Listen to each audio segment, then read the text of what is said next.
Just like in any sports movie worth its salt, the montage told the story best. In early May 2017, Michael Eisner arrived at the Guildhall in Portsmouth, England, to face 1,500 fans of the city's soccer team. His task was a delicate one, to persuade at least 75% of them to sell their beloved club, Portsmouth FC, to an ancient Hollywood executive and his sons. There would be, he knew, a degree of skepticism. Portsmouth's previous experience with foreign owners suggested they brought nothing but trouble.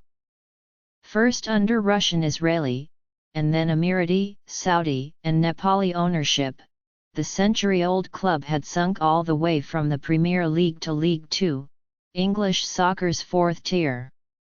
It had flirted with oblivion. Only a consortium comprising some 3,000 local fans, reaching into their own pockets, had saved it from extinction. Facing those fan owners, Eisner realized he had a tough sell. He knew it would not be enough to turn up to the Guildhall and sit on a stool and pontificate. A naval base on England's south coast, Portsmouth is a tough, tight-knit sort of a place. Being lectured by a mogul who had just jetted in from California with no prior knowledge of or investment in soccer would not go over well. Instead, he started with a 25-minute presentation, the sort I have done all my life, Eisner said. He laid out his vision for what Portsmouth FC would be under the aegis of the Tornante Company, his investment firm. We did not promise to spend hundreds of millions of pounds, to build up debt, Eisner said. I said, if that's what you want, I'm not the guy. Instead, he preached caution, continuity, slow and steady. And then, just before he and his sons answered fans' questions for an hour, Eisner directed his audience to the short video montage he had made. Winning feels good, and it sure is fun, he said as he turned toward the screen at his back. This should give you an idea of what I mean. The montage took in Eisner's real-life sporting success during his 2 decades leading Disney, the Anaheim Angels winning baseball's World Series, the Anaheim Ducks lifting hockey's Stanley Cup, but also nodded to Portsmouth's winning the FA Cup in 2008. And its sealing promotion out of League Two only a couple of weeks before the gathering. But it blended them with scenes of fictional triumphs, all of them drawn from the couple of dozen sports movies Disney had produced during Eisner's tenure.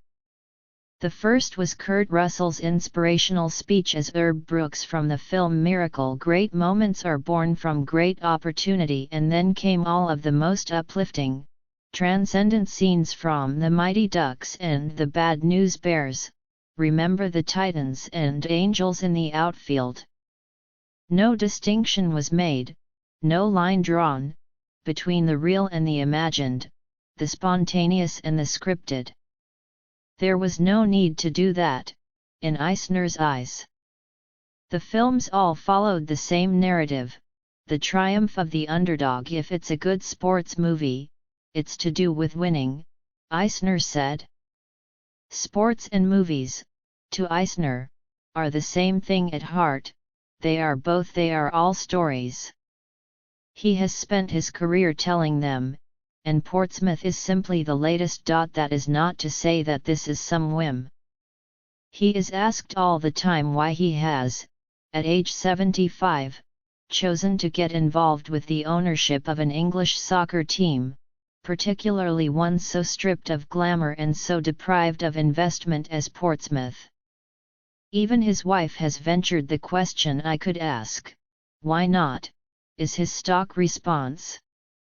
Eisner knows the on-demand media landscape as well as anyone. Tornante produces an animated series for Netflix and has other projects in the pipeline for Amazon. But he also knows that sports is the only water-cooler-friendly content left, the only thing in the future, and today, that is appointment to view, he said of live sports. There's a saying in hockey, you skate to where the puck is going to be. This is a good place to be in the media. His group's initial investment of $7.8 million, a deal completed in August, is one of the least risky things he has ever done, much less risky, in his opinion, than his decision to take over a perpetually troubled Disney in 1984. He considered investing in American sports, he said, but found the cost of franchises in its major leagues beyond the pale. He said he considered deals for both Real Salt Lake and the Houston Dynamo in Major League Soccer, but neither came to fruition. Then, inspired by his ownership of the Topps trading card company and encouraged by visits to Arsenal with his son, he decided that English soccer was a better bet. He discussed buying a Premier League team, but when a Chinese investor gazumped his offer on one club, he decided to alter his strategy. I thought about promotion and relegation, he said. If I paid a Premier League price to get into this exclusive club, and they got relegated, I would fall into a deep depression. But if I bought a club in League One or League Two, where the upside was big and the downside small, where you can build up, not fall off the floor, that would be better. In this case, the better business proposition goes hand in glove with the better story. Over the last 8 years, Portsmouth has become a byword for the perils of English soccer's laissez-faire approach to foreign investment. There have been whispers of loan sharks and mafia connections and continent-wide arrest warrants. One of the club's former owners, a Saudi businessman called Ali Al-Faraj, earned the nickname Al-Miraj because nobody was quite sure if he even existed. That is partly what made Eisner's offer so tempting to Portsmouth that 87% of the fan owners backed it, the fact that he is very definitely real. That he is well known helped, said Simon Colebrook, the chairman of the Pompey Supporters Trust. We know where he comes from and where his money comes from. He has a public reputation to maintain, so if he does the dirty on us, he has something to lose. But it also may be what made Portsmouth so attractive to Eisner, the sense that there is a story here to be told, something to build, a team to take from the depths to the heights. That is the narrative arc of the sports movies he knows so well. After all, the small made mighty, the underdog rising from obscurity to greatness. It is a story into which Eisner has thrown himself. The little things hint at his commitment. He says pitch, not field. He pronounces Portsmouth, as the British do, with the emphasis on the first syllable, not the last, as most outsiders might. He has said about learning the city as much as the club. He mentions its naval history, the fact that it is home to a new aircraft carrier, HMS Queen Elizabeth, the size of its university. Colebrook said that Eisner had become known for replying to fans' emails. He is currently researching how to redesign the club's crest, because the current one is simply the city's coat of arms, and therefore cannot be trademarked. His reading has taken him from histories of soccer to the work of Charles Dickens. So far, fans seem encouraged by what they have seen.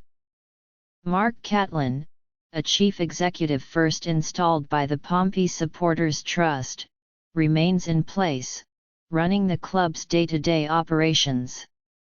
It is still early days, but there is a different competence level, said Colebrook, compared to what has gone before.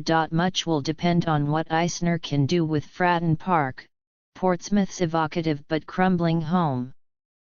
In December, he invited the famed architect Robert A. M. Stern to a match to pick his brain on a potential redesign. That is where he will be able to leave a legacy, Colebrook said. Eisner is not in a rush. He is preaching caution, the slow and steady progress he discussed on the stage at the Guildhall. He says he is not going to do something crazy. Portsmouth has tried that before, that temporary high and enormous low.